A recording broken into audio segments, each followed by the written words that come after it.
Hey everyone, welcome to this episode of the Optimism Show. Today we have Trigs. Trigs, it's a pleasure having you here today. Yeah, thanks. It's awesome to be here. I'm excited to chat about data and Web3 and where the future's heading. Exactly. Really looking forward to this conversation. And like you have so much, especially the things that we're gonna cover regarding DAOs and governance and all the exciting things you learned there throughout your years of experience in on-chain governance and DAOs. Go ahead and actually give an introduction of yourself to our audience because I might not do the best justice over there.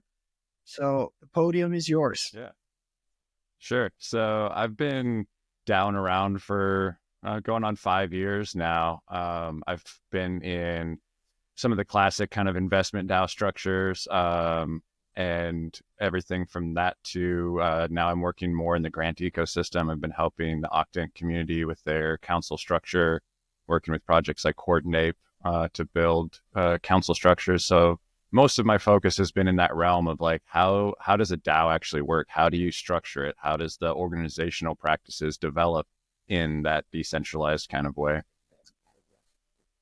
Yeah, those are some excellent points that we're also going to focus on today. But like one point that you actually said previously is like after years of working in DAOs right now, even more questions are starting to come up.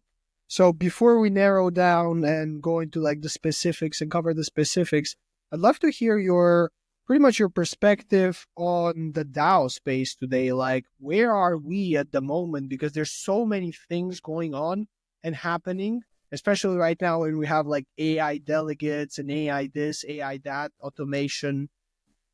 Where do you think we are, and where are we actually headed in the DAO space? Like to make it a bit clearer for people because there's so much stuff out there. Yeah, it's a great question. The DAO concept is kind of contentious just from the definition of the term. So I always like to kind of start out with, well, defining it in how I see, what I see DAOs to mean. So breaking down the words like decentralized, it really simply is summed up as no single points of failure. The autonomous part of a DAO gets a little bit more complicated. I define it as self-directed actions not gated by a central authority. And then moving to the organization standpoint, it's a little bit more clear. My favorite term is individual agents cooperating for a collective purpose. So when you have this framework of no single points of failure, self-directed actions that aren't gated by a central authority, and then individual agents cooperating for a collective purpose, and everything expands out from that. But the problem that we have is everyone that's participated in a DAO up until this point has probably been rugged in one way or another. And I think that comes from a misunderstanding of what a DAO is. And people tend to think of it in terms of holding and trading a governance token. And that's their path to like generating profit and value from participating in the DAO through that that governance token. But what that results in is, in my opinion, is that merit and actual value that's contributed is overshadowed by the narratives of hype that drive speculation around that token. So when you look at it from that perspective, every pump has its dump. So projects that are driving this narrative of hype around a token to speculate on the value of that token is just inevitably setting up a structure so that those who profit the most are the ones that are the most willing to extract value from the organization. And those that are most willing to stay and contribute value without compensation are the ones that get taken advantage of. And that's the cycle that we've seen in DAOs over and over again. So with this perspective of how DAOs are operating today, it's easy to see how collective decision making isn't at the forefront of DAO design. Instead, we have plutocratic and populist games that are designed to reward, these cabals of powerful elites that are colluding to maintain control of the organization. And there's the hype train of charismatic leaders that create these influencer armies that capture the narrative of the org. And all of that goes against the principles of what a DAO should be. I mean, those are some excellent points, but on the other side, like we have that's happening in the world today, where it's also a lot of DAOs are pretty much focused purely on pure plutocratic, and whoever has the most tokens has the most influence. But on the other side of that point, what I would ask you is like practically, what are our alternatives from that in that case? Because there has been discussions about this and about that, but what is really the directions where we should take DAOs, or at least experiment with that direction in order to see if it makes sense to continue down this path or not? Because in theory, DAOs are a perfect way to do something. It's just that in practice, it proves a bit different. Exactly. You nailed it. In practice, it proves different. And that's the struggle that we're facing in this ecosystem with the experimentation we have in DAOs. People that are experimenting in these value-driven kind of perspectives aren't the ones that are generating the hype and getting the attention space, that is popular in the Web 2 hype-driven kind of economy.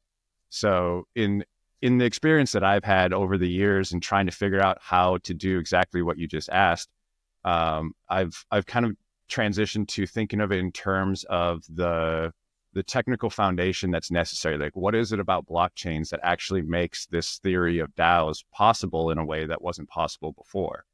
And so I've kind of crafted this framework that I call the 6 pillars of technological innovation that I think are necessary that need to exist in order for us to actually pursue this, this promise of Web3, where people can be in control of their data and control of their identity, and they're not being, held hostage by some centralized gatekeeper who actually owns all the value that they're producing with this digital identity. So just to kind of briefly go through these 6 pillars, the first one is self-sovereign identities. Individuals need to be empowered to actually control their own identity and data on the digital space.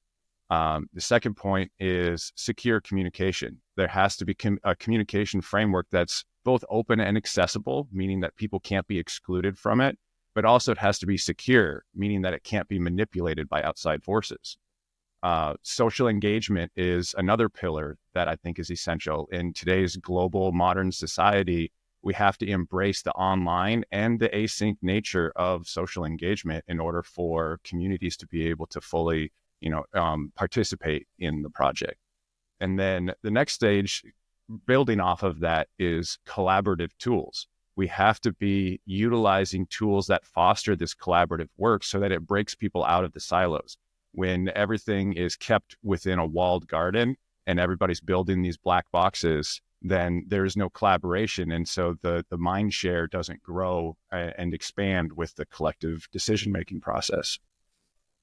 And then building off of that, again, like all of these pillars continue to build off of each other. Not one single one of them can stand on their own. The next pillar is knowledge management.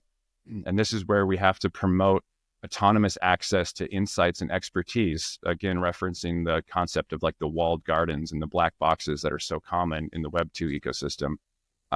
In decentralized agents that currently are the gatekeepers of all of the digital data and identity space on the internet, they control and own all of that knowledge and that expertise that's generated. I mean, you've seen that with AI, like the most powerful AI tools are built from these organizations that own all of this user data, and the knowledge and isn't being spread.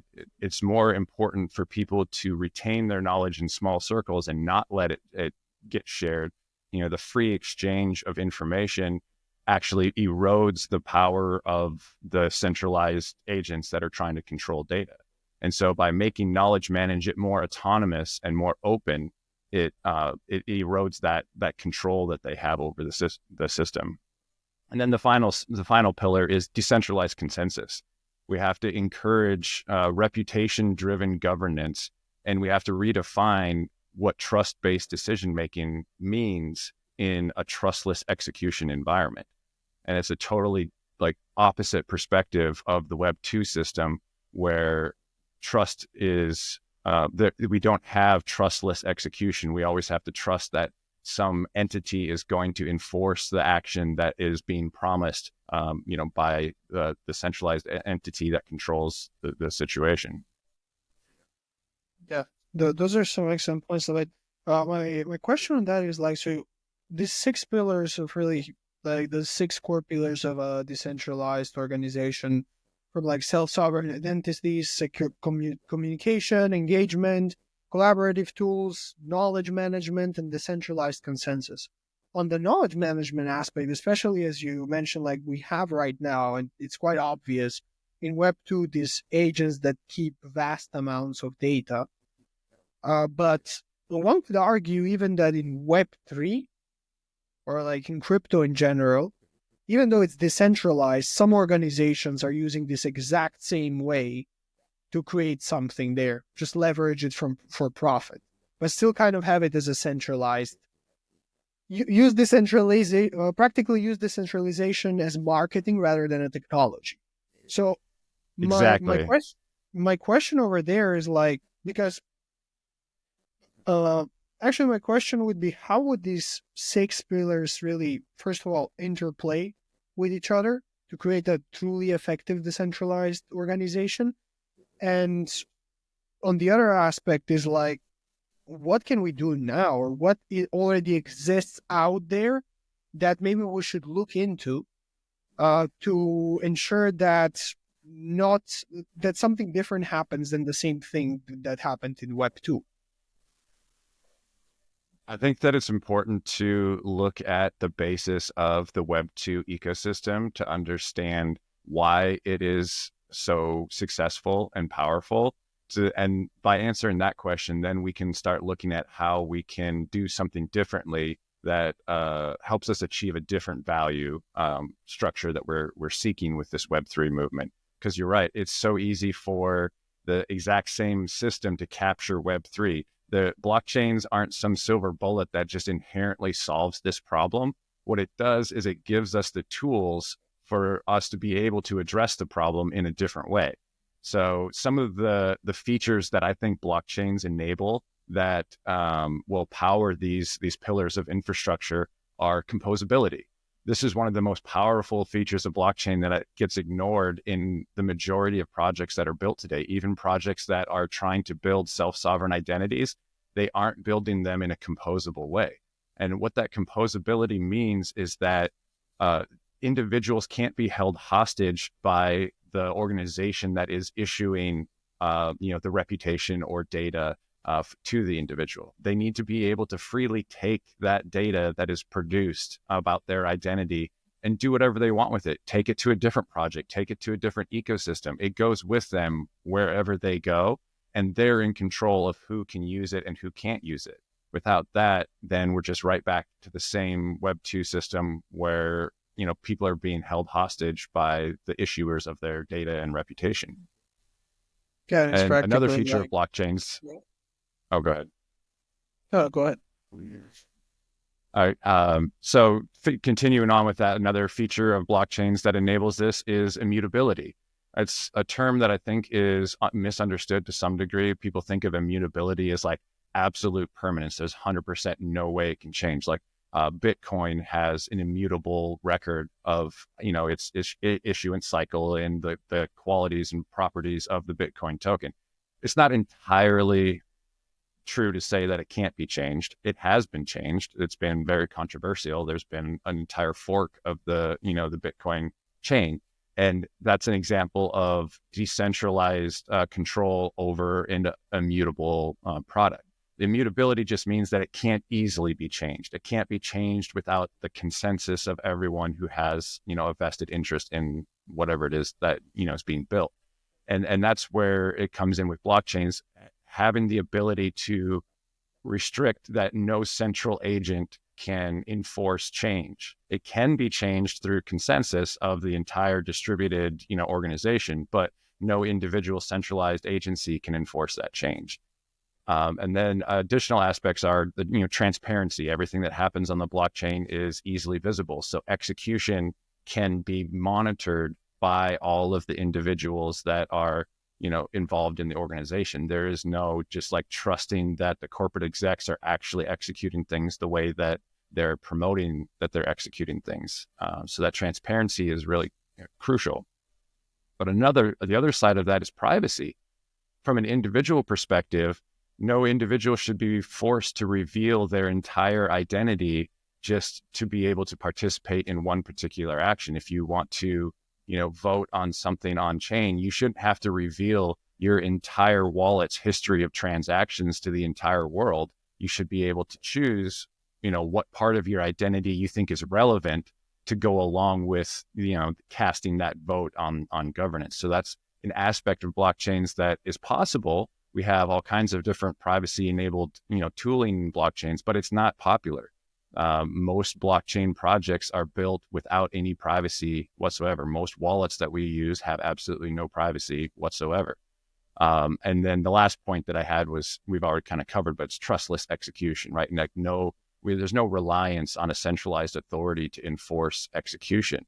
But when you look at most DAOs, any kind of on-chain proposal that has a transaction payload that's gonna make some change to the blockchain, most people voting on that governance proposal don't know how to read the code. They don't know how to evaluate what it's actually going to do. And so even though there's trustless execution in that, that once that governance proposal is approved, it's going to get executed, you're still just trusting that whoever designed that proposal has, presented themselves honestly and straightforwardly. And you're just trusting that the transaction payload was, constructed properly. There weren't errors in it. There's no verification steps. So, these are aspects of blockchains that enable these pillars, but it doesn't guarantee, like, it has to be intentionally designed. Yeah, there's so many different aspects, and I would love to touch a bit more on the topic of privacy that you mentioned over there, and the data and how it impacts really I know you talk about this extensively in one of your articles, like how it impacts extensively the attention economy nowadays, which is practically, in what you say, a dark loop. I'd love to hear your thoughts on that, and like if you could elaborate a bit more on your thoughts there. Yeah, I like the term the dark loop of the attention economy, because when you break down the value flow that is occurring in the Web2 ecosystem around this attention economy, and just to like expand on that term, calling it the attention economy is basically because of the ad-driven funding nature of Web2. Everything is driven by ads. And so for the advertiser, what's valuable to them is that people's attention is focused on their advertisement when it comes up on their screen in whatever method. And if you look at the evolution of these social media applications like Facebook and YouTube and Twitter, now X, they're all designed to figure out how to trick you into watching ads as much as possible. And we've seen the amount of ads increase on these platforms year after year. And the tricks that they play of like how they put the buttons on the screen so that you accidentally click the ad instead of clicking the action that you want. Like, these are all little tools that these platforms have developed because it maximizes the attention economy. It doesn't maximize any kind of value creation, and it doesn't reward individuals in any kind of meaningful way. All it does is it exploits their attention so that they can drive ad revenue. And some people can profit from that by, gaining enough attention space in the attention economy that advertisers will, the distributors of advertisements will throw some bones to people to motivate them. Like, oh, look, this person's getting rich because they're a major influencer. This is the goal that you should all be, chasing after. But the reality is that the value flow never makes it down to the consumers. It's a completely extractive system that is designed to take all of the value that consumers produce and funnel it up to the distributors and advertisers who are benefiting, from this. And that's the dark loop. And when you start adding into it the AI component of it, where now the distributors of the ads are also capturing all of the data that is being produced by users and content creators and advertisers all together.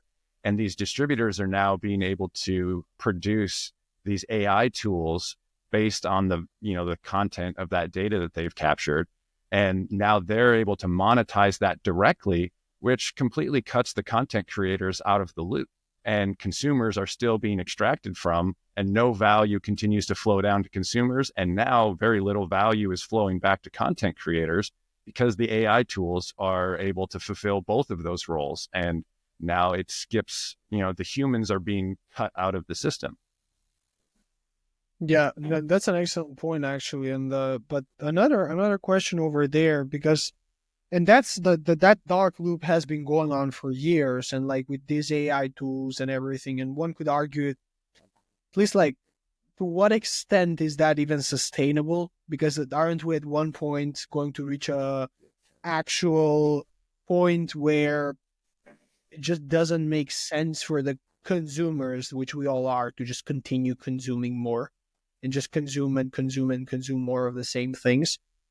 When it comes to like decentralized organizations, and actually even the six pillars that we just talked about earlier, and that like the creator economy in general, like how do you see that inter interplaying with each other? And like, even there are a lot of conversations about on-chain creators out there, but like, how do you see it from your perspective, the future of this attention economy? And like, maybe like, do you see that dark loop breaking soon, or like evolving into something completely different?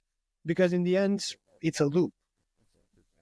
Yeah, you're right. It's honestly kind of scary thinking about. It's something that has kept me up at night, which is why I've written somewhat extensively about it, and why I'm dedicating, the rest of this year to continue diving down that rabbit hole to really explore those questions, because it brings my mind to the decentralized accelerationism concept that was started from Vitalik's post that was kind of a reaction to the techno optimism. And I really like the point of realizing that like the future is not guaranteed to be anything. The future could be dark and scary and dystopian, or the future could be light and encouraging and utopian. But the path that we take is decided by each individual step that we all collectively make. And so if we choose to keep taking steps down the path of feeding the loop of the attention economy, then we inevitably will follow the spiral down to the dystopian future. And is there a possibility to go so far down that path that we can't escape? I don't know, but I don't want to find out, because there's a different path that we can choose to take every step of the way that leads us away from that, inevitable future, or seemingly inevitable future. One thing I'll say over there, which I've said even previously, is like, we're also so much focused on like what is happening right now and how it will impact the future. But what if for the past years we were already in that dystopian future quite deep, and maybe we're just starting to get out of it bit by bit right now with all these new tools and stuff that is coming out? I absolutely agree with that. When you study the history of the cypherpunk movement, and it goes all the way back to the 80s. This concept, all these concepts that I talked about today, were founded in the 80s, before the internet was even really a huge thing. But people that were exposed to this technology and saw the potential of it recognized that we were already captured by these centralized forces, and that's why they were pushing so hard as punks to rage against that machine. And so I agree with you. I think that we've been already down this dark path, and we are in the dystopian future. And that's why everything feels so discouraging when we try to push these, value-driven concepts of the Web3 movement. But, we are crawling out of that because we're continuing to build tools that align with the values of the six pillars that I identified. I didn't invent those six pillars. That was just a result of me analyzing the cypherpunk movement and all of the values that have driven people to not accept this dystopian future that we live in.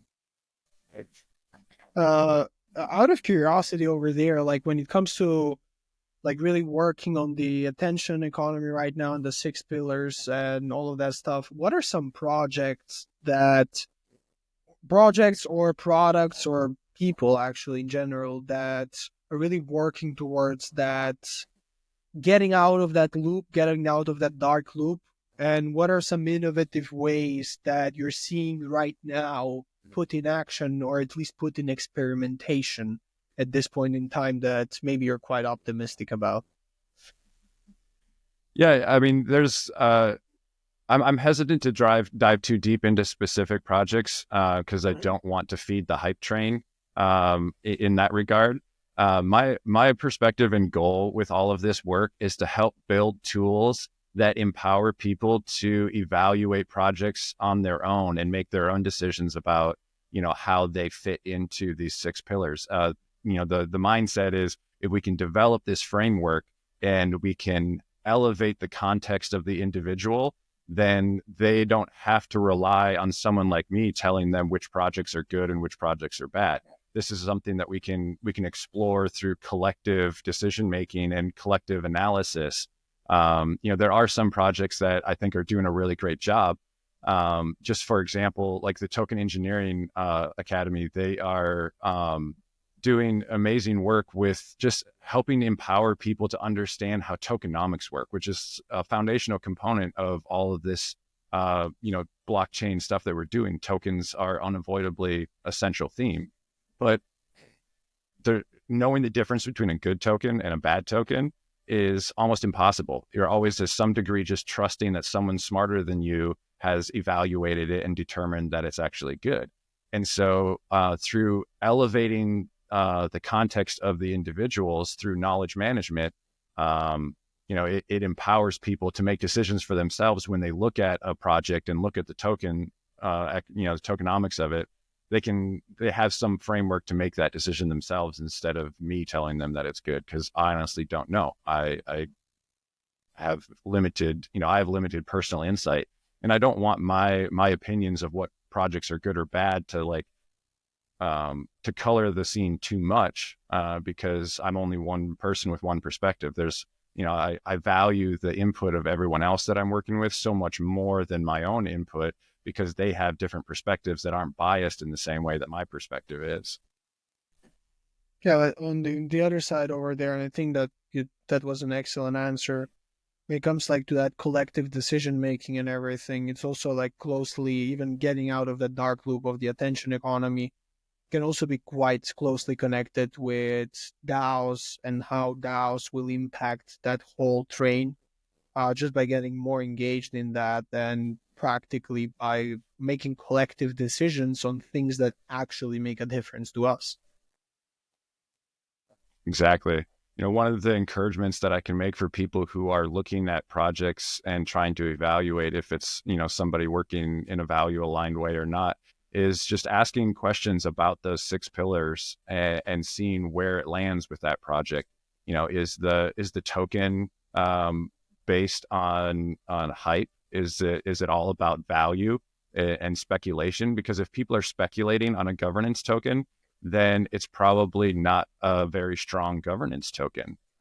Maybe there's room for speculation on these kinds of tokens in the future, but if it's happening now before value's been built, then it's distracting from the core principles that should be enforced. And other things that you can look at are, the knowledge management thing. Are governance proposals being put up that don't make sense to you?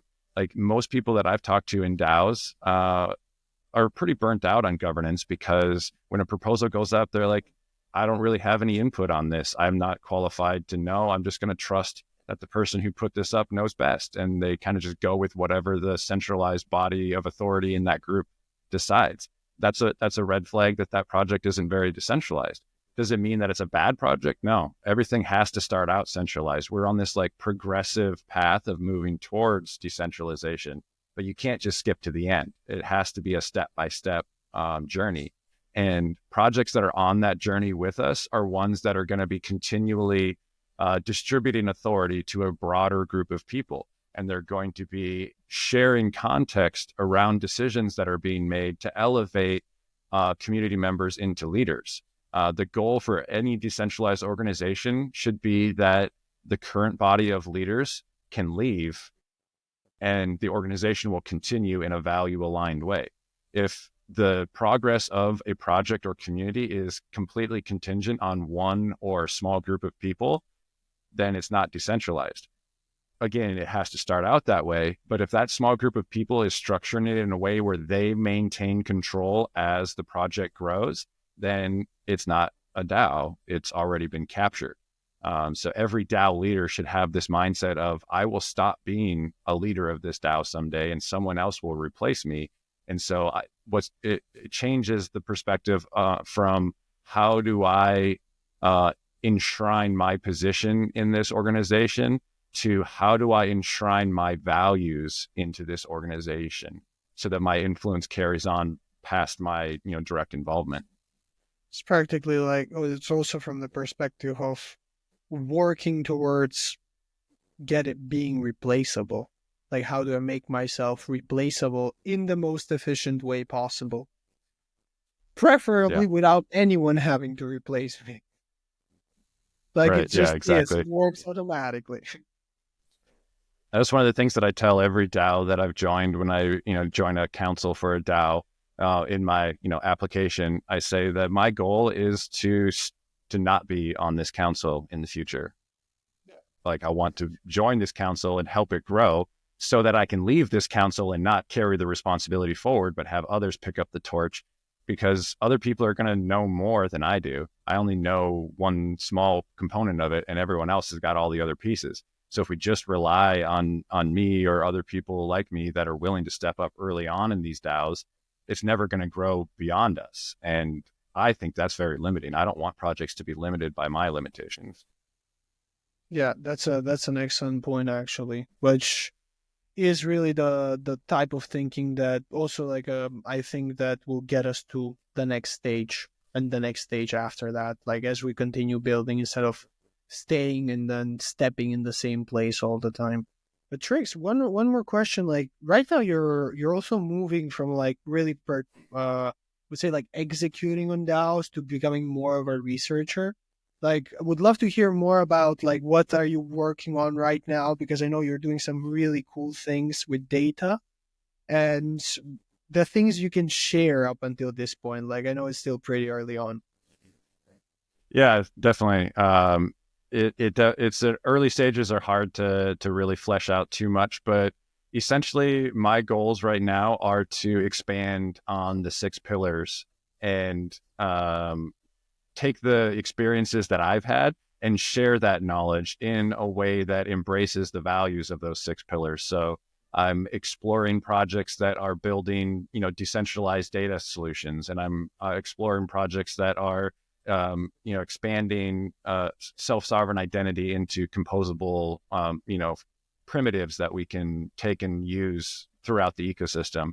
And as I'm exploring these tools, I'm using them with the people that I'm working with to try to kind of dog food the process of building this decentralized data set. And, there's a massive ecosystem of people that are all working in this same direction with these same goals, but everyone's still constrained to the silos of their realm of influence because we don't have these solutions in place that can break down those silos. So the main focus of the work that I'm trying to transition into is to not only get out there and find all the projects that are doing these things, but help them to connect with each other and build off of the work that each other's doing instead of replicating it in these individual silos and having it not necessarily break out into, the world. It's pointless to repeat the work that somebody else has already done when instead you could just build off of it. That's like the open source, the whole point of open source. So open sourcing data, I guess, is really the path forward. Yeah, amazing point over there. Is there anything else that I should have asked you right now that maybe we didn't really cover? The last I had this little list of features of a DAO that I think is maybe a good kind of capstone to this conversation. Things that I think about that are important for DAOs to pursue. So one of the features is capture resistance. It needs to be hard for collusion to influence governance. This is something that we have not figured out how to do at all. In my opinion, all governance is influenced by collusion of some sort. Collusion doesn't always mean bad intentions, right? Good intentioned people can collude with each other to get the results that they want. And maybe it has a positive net sum, but it doesn't change the fact that it was achieved through collusion rather than through collaboration. Another feature is that it embraces change. The minority cannot maintain power over the majority. And so as people want things to change, the DAO must embrace that change. But it also must be revolutionary. And I say that to mean that the majority cannot silence the voice of the minority. And those two elements are very contradictory, but also for a DAO to be successful, it has to embrace both. The minority must be able to be heard and seen and have a voice in the organization. And then beyond that, there needs to be permissionless on and offboarding. If access to the organization is gated, that gating creates opportunities for collusion and gatekeeping and all of that. But it also must be permissionless to offboard. If you can't leave an organization and take the value and reputation that you've built with you, then that organization has you held hostage. And I also think that it must be impact driven. This is something that we're seeing all over in the grant ecosystem right now. There's a massive emphasis on impact. And grants are basically, grants in this ecosystem are just DAOs, right? That's what we're trying to build with grants. A DAO basically is a grant mechanism, capital allocation. And in order for capital allocation to be effective, it has to be driven by actual impact. If we're just deciding on how to allocate capital based on vibes and influencer hype, then we're not actually going to accomplish the collective purpose that the organization was formed around, unless that collective purpose was to create an influencer-based army. And then the final point that I love to throw in here because of the nature of the technological ecosystem that we're in, I think that one of the most important features of DAOs that we need to embrace is low code, low configuration. If operating a DAO requires a computer science degree, then that's a barrier to entry that gatekeeps people from being able to access it. And that's something that, we're a long ways away from that.